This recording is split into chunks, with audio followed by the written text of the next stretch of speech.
Bonjour et bienvenue à notre émission du Livre au cœur. Aujourd'hui, nous recevons un homme que vous connaissez, que vous reconnaîtrez.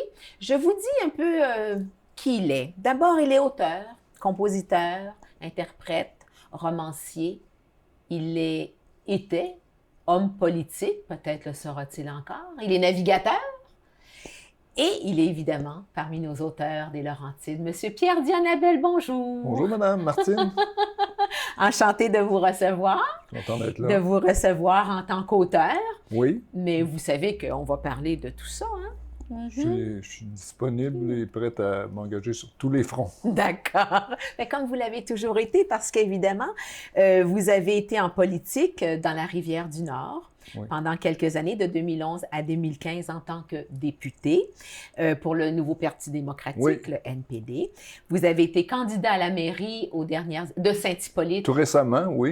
Aux dernières élections. Nous sommes tous les deux de Saint-Hippolyte, d'ailleurs, nous sommes d'heureux Hippolytois. Oui. Et vous avez travaillé aussi avec des regroupements des organismes communautaires des Laurentides, Économie sociale des Laurentides, Société canadienne du cancer. Donc, vous êtes un homme... Du monde associatif. Du monde associatif. Et communautaire. Communautaire, près des gens. Voilà, c'est ce que ce sont de bons qualificatifs. C'est une bonne définition. Ça retrace mon parcours professionnel et aussi au niveau de mes implications bénévoles. Ouais. Okay. Avant de tomber dans l'auteur que vous êtes, est-ce que toute cette expérience sur le plan communautaire, sur le plan politique, a formé cet écrivain que vous êtes devenu, enfin ou que vous êtes peut-être en parallèle depuis longtemps, mais ces deux publications-là sont venues après? Ça a nourri mon intérêt pour l'écriture, mais cet intérêt-là remonte à beaucoup plus loin. Au départ, j'ai été chansonnier dans les années 80. J'écrivais des chansons. J'en ai écrit une centaine, sûrement. Donc, quelques-unes ont atteint le palmarès, mais c'est pas moi qui les chantais, mais j'agissais comme auteur-compositeur dans ce cas-là. Fait que depuis ce temps-là, j'ai toujours gardé un espace d'écriture dans ma vie. J'ai écrit beaucoup de communiqués de presse, d'articles. J'ai été chroniqueur pour le journal L'Écho du Nord. En tout cas, j'ai écrit plusieurs discours. Puis oui, j'allais dire aussi dans votre vie politique. Oui, c'est ça. J'écrivais mes discours, ce qui n'est pas le cas de tous les politiciens. Ah, d'accord. C'est que j'ai toujours... C'est la conclusion logique de tout ça, c'est que je voulais écrire une œuvre plus dense et plus chargée qu'une chanson, qu'un texte de chanson. Puis je me suis dit, un livre de 250 pages, c'est comme 250 chansons, allons-y. Puis on verra. C'est une façon de voir. On verra ce que ça va donner. Sauf que 250 chansons, c'est 250 idées, alors qu'un livre, quand même, oui, c'est on une essaie idée d'exploiter. Mais j'essaie quand même d'amener plusieurs idées à l'intérieur de mes romans, mais qui s'entrecroisent, qui s'entremêlent, qui chevauchent pour aboutir à susciter l'intérêt du lecteur. Mais vous continuez, on n'est toujours pas dans le côté auteur de livres, mais vous continuez vous jouer de la guitare, est-ce que vous continuez à chanter? Vous êtes quand même, ça fait partie de qui vous êtes, ce côté artistique. Oui, d'ailleurs, lors du lancement de mon dernier roman, j'ai fait à 2 reprises un concert lancement ou un lancement avec concert de mes chansons. Oui. Ça a été très plaisant, mais je vais continuer à faire ça durant l'hiver qui vient. Je trouve que ça ajoute une dimension à l'homme qui est intéressant parce que politique et artiste, est-ce que ça va ça va ensemble très bien chez vous, mais c'est pas toujours qu'on voit ces choses ensemble. Malheureusement, je pense que la poésie pourrait inspirer une certaine tendresse et bienveillance à plusieurs de nos politiciens. Puis ça ouvre vers un univers des émotions puis de la sensibilité. Puis c'est important. Tu sais qu'on en a besoin? Oui, dans ce monde cruel qui nous entoure, oui. Seriez-vous un peu politicien humaniste?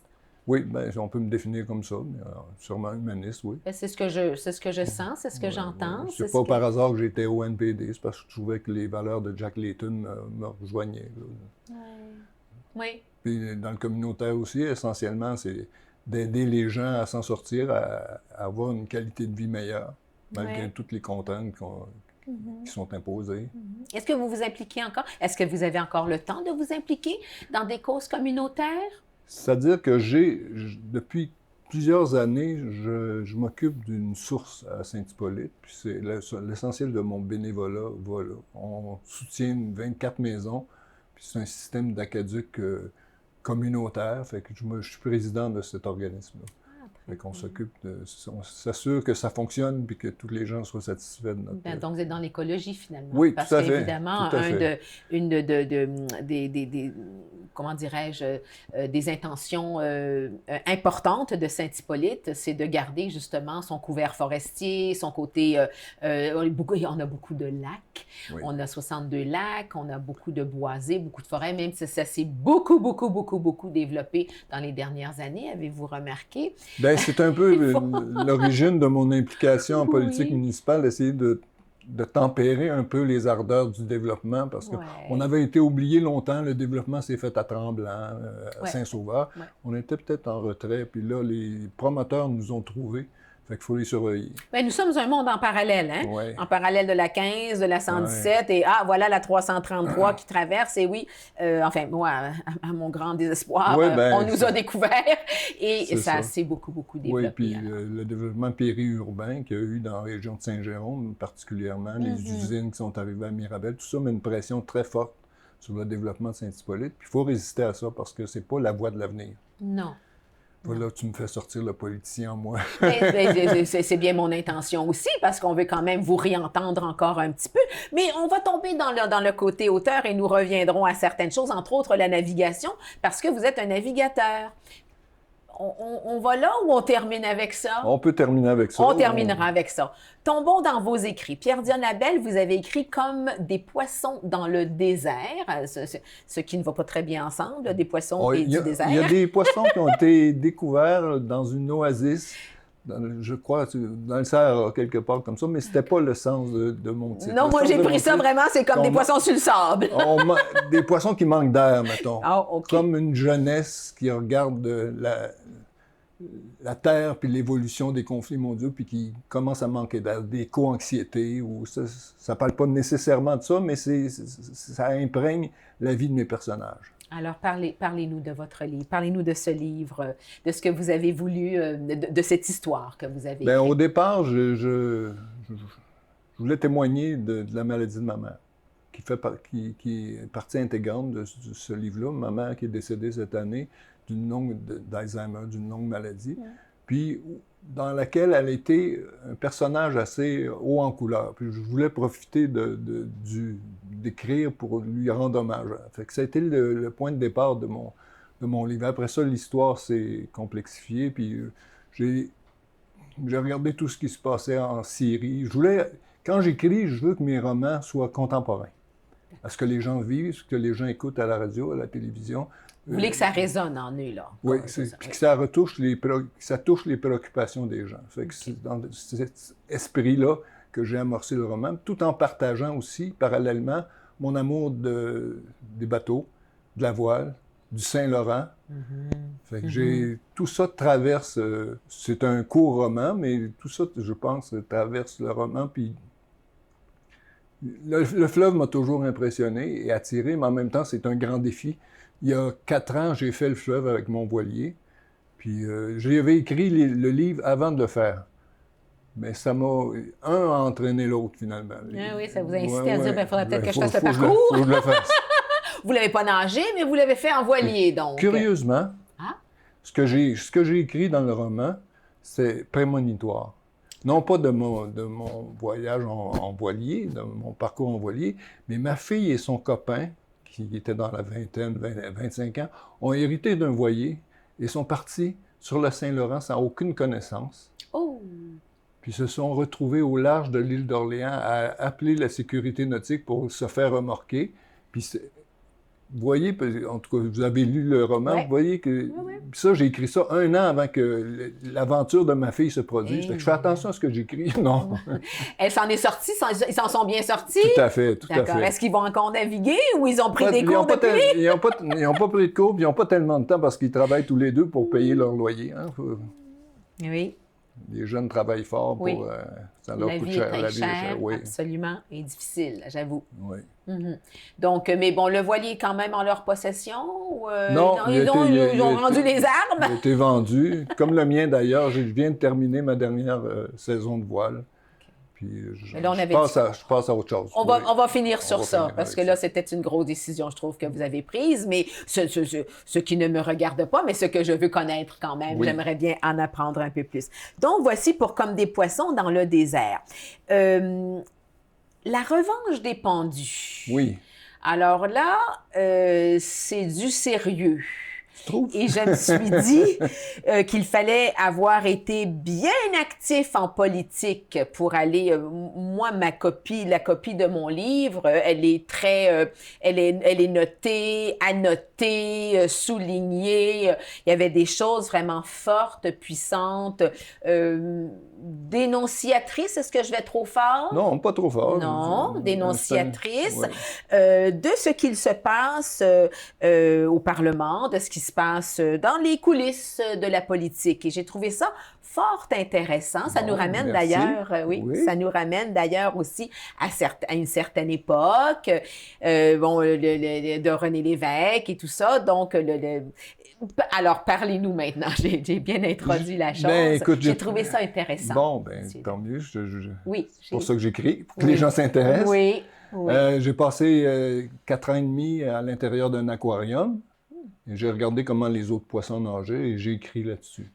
Mais j'ai essayé de trouver une trame, par contre, au niveau narratif, qui faisait écho à notre histoire. Puis je voulais que le Parlement, comme objet principal du livre, ça soit un peu comme le Louvre dans le Code da Vinci. Puis il y a peu de gens qui ont écrit sur le Parlement. En tout cas, je ne connais pas d'autres romans qui se passent à l'intérieur du Parlement. Puis j'ai essayé de transposer tout ce que je voyais, ce que je supposais, les discussions entre les députés, tout ça avec un projet parallèle d'un certain groupe de terroristes, puis en tout cas, pour mettre un peu d'action là-dedans. Puis je voulais aussi faire un livre qui se lit comme un film, qui pourrait être adapté facilement au cinéma. C'est un peu ce qui motivait mon écriture, de dire, bon, à chaque page, est-ce que ça peut se transmettre en film? Est-ce que ça peut attirer suffisamment l'intérêt du lecteur pour qu'il continue à lire le roman? Donc, j'ai développé mon intrigue comme ça. Je pense avoir assez bien réussi. Oui, en tout cas, moi, ça m'a plu, moi, ça m'a intriguée. Je l'ai lu avec avidité. Bon, et écoute, savoir, qu'est-ce qui allait parce se qu'il y a passer. beaucoup de recherches.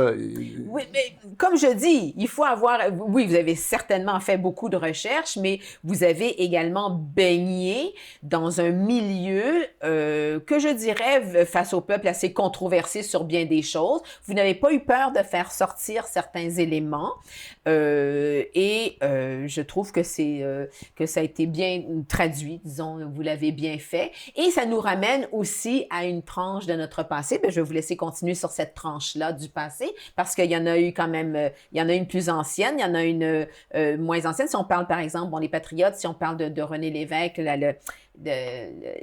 nuit des longs couteaux. Des longs couteaux. Oui, le rôle du Canada, du Canada, peut-être, je dirais pas d'un complot, mais d'une association d'intérêts fédéralistes pour faire en sorte que la Constitution soit rapatriée. Ça a choqué des gens. Les gens ne sont pas allés au bout de leur... pas de leur violence, mais certains gens auraient pu être très violents par rapport à ça. J'ai essayé Il y avait de quoi? développer un chapitre sur cette question-là. Puis bon, que dire de plus? Que dire de plus? Si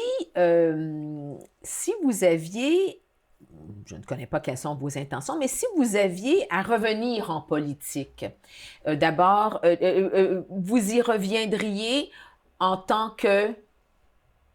Qu'est-ce qui vous plairait? Dans quoi vous aimeriez, dans quel rôle vous aimeriez jouer si vous aviez à revenir en politique? Voilà, ce serait peut-être une meilleure question. J'ai été porte-parole de l'opposition officielle sur les questions des finances. C'est un sujet qui m'a toujours passionné, notamment celui des paradis fiscaux. C'est sûr, si j'avais à revenir en politique, que ce soit au provincial ou au fédéral, c'est un sujet qui me préoccuperait au plus haut point parce que les pays, à travers les paradis fiscaux, se font compétition au niveau des impôts et on est tous perdants. On est tous perdants de cet impôt qui ne se paye pas là. Puis après ça, on va chercher. La classe moyenne est bombardée de taxes et d'impôts. Puis pendant ce temps-là, les grandes multinationales, les grandes compagnies réussissent à déjouer tous les filets qu'on ne met pas finalement. Fait que ce sera le dossier par excellence. Et qui pourrait aider notre propre société finalement à être en meilleur état. Ben oui, c'est ça. Puis à rééquilibrer l'espace entre les hyper riches puis les gens qui subissent l'inflation. Il y a des gens qui, face à l'inflation qu'on subit présentement, il y a des gens que ça ne touche pas. Par contre, la grande majorité des Québécois, des Canadiens, sont touchés par l'inflation. Ça leur coûte plus cher pour manger, pour voyager, etc. Mais il y a une partie de la population qui ça ne dérange pas. Pourquoi? Parce qu'ils ont les moyens d'inflation. Mais souvent, je regarde les profits exorbitants qui ont été perçus par les compagnies durant la pandémie. Et depuis la montée de l'inflation, je pense à l'Obla qui a monté ses profits de 30 %, aux pétrolières qui ont amassé 145 milliards. Il y a quelque chose qui ne fonctionne pas, là. Pendant ce temps-là, le peuple va dans les banques alimentaires. On a le pouvoir de rééquilibrer ça, puis c'est ce à quoi on devrait s'attarder. C'est encore dans la politique, là. Est-ce que vous auriez le désir de vous réinvestir là-dedans directement ou indirectement? Non, il me reste trop peu d'années. Vous voulez les vivre? Oui, exactement. Je veux voyager, je veux continuer à écrire, j'ai d'autres projets, je veux faire de la musique, évidemment. Puis bon, le temps avance. Ceci n'empêchant pas quand même de faire des livres comme vous venez de faire et qui racontent quand même, qui vulgarisent ou qui rendent plus populaire la compréhension d'un système peut-être qui prend des tournants ou des tournures oui, non partager des secrets, des non-dits, oui. Ce qui se passe à l'intérieur du Parlement, on en a écho souvent à la période des questions. Mais pour tout le reste, qui est le travail essentiel des parlementaires, c'est sur les comités. Puis là, on ne sait pas qu'est-ce qui se passe, qui négocie quoi, puis qui avance telle idée. Et c'est souvent de ces comités-là que proviennent les questions qui seront posées en chambre, les enquêtes que mènent les comités. Fait que c'est un travail plus occulte. Puis il y a des prises de bec assez importantes, puis je ne dirais pas des risques, là, mais presque. Des combats quotidiens dans les comités. Donc, qu'est-ce que vous aimeriez? Quelle serait votre prochaine écriture? Où aimeriez-vous... avez-vous quelque chose sur la table de travail? J'ai quelque chose que je travaille depuis quelques mois, oui, c'est ça. On s'en va dans quoi? Ça serait en tout cas, c'est un projet, peut-être que ça ne sera pas ça, mais pour l'instant, j'ai avancé un projet sur mes mémoires de chansonnier. Mémoire givrée ou quelque chose de genre là. Des années que j'ai passées sur la route à faire de la musique, puis des gens que j'ai rencontrés, des fous, des folles que j'ai croisés aussi, il y en a plusieurs. Fait que ça peut être intéressant pour le lecteur de faire le chemin que j'ai fait avec moi dans ces folles années-là. Parce que chansonnier, dans les années 70, c'était vraiment chansonnier. J'ai fait une émission dernièrement justement sur l'écriture de chansons. Et quand je disais à ces personnes-là, bon, ben toi, tu es peut-être plus chansonnier, etc., c'est un mot qui ne résonne plus. Pour les jeunes, c'est un mot d'avant d'être chansonnier, mais de notre époque, chansonnier, c'était quelque chose, c'était des chansons à texte, c'était des chansons qui racontaient une histoire. Il me semble qu'on en a moins des chansonniers, mais est-ce qu'on est d'accord sur ce terme-là? Oui, tout à fait. C'était de marier l'excellence de la musique avec l'excellence des paroles, puis de situer ça au cœur d'une ambiance, d'une société qui cherche, de personnes qui cherchent aussi, d'un destin à trouver. Puis ça nous alimentait beaucoup, oui. Il y en a encore, mais... Est-ce que vous écrivez encore des chansons? Malheureusement, non. J'ai consacré mes dernières années à mes 2 livres, mais c'est pas interdit de penser que je vais en écrire d'autres. Ça arrive. C'est de la guitare que vous jouez pour situer notre public. D'accord, vous jouez de la guitare. Maintenant, voyageur.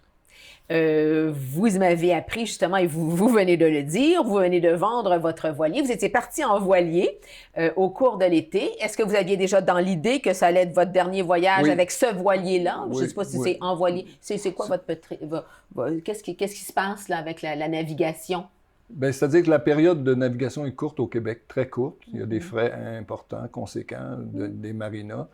Je veux me dégager de l'espace pour pouvoir faire d'autres choses de mes étés et garder cet argent-là pour voyager. C'est un simple calcul. Puis j'ai fait le tour aussi.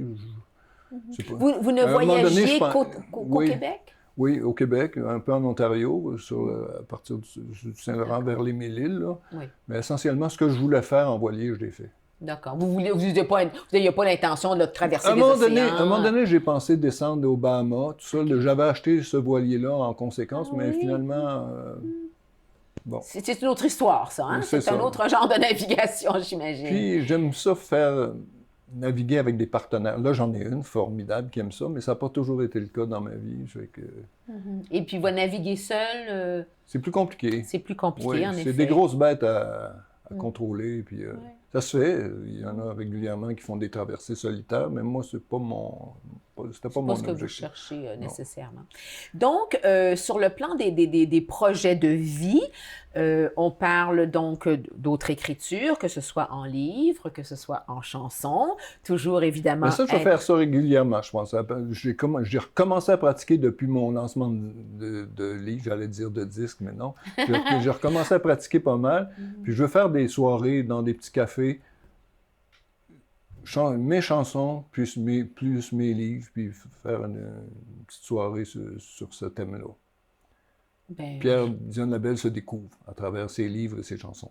faire des tournées à travers dans le Québec. Chez Oh, puis vous. pas loin aussi. Pas loin. Ouais, non, peut-être même à Tremblant, on ne sait pas. OK, mais c'est intéressant. Puis comme vous êtes un visage public, vous êtes une personne publique, les gens seront certainement très contents de voir aussi cet autre côté, cette autre facette de vous. Puis il y a des gens qui se souviennent de moi comme chansonnier. Puis j'aime Ok. ça les revoir avec ma guitare, puis les amuser encore.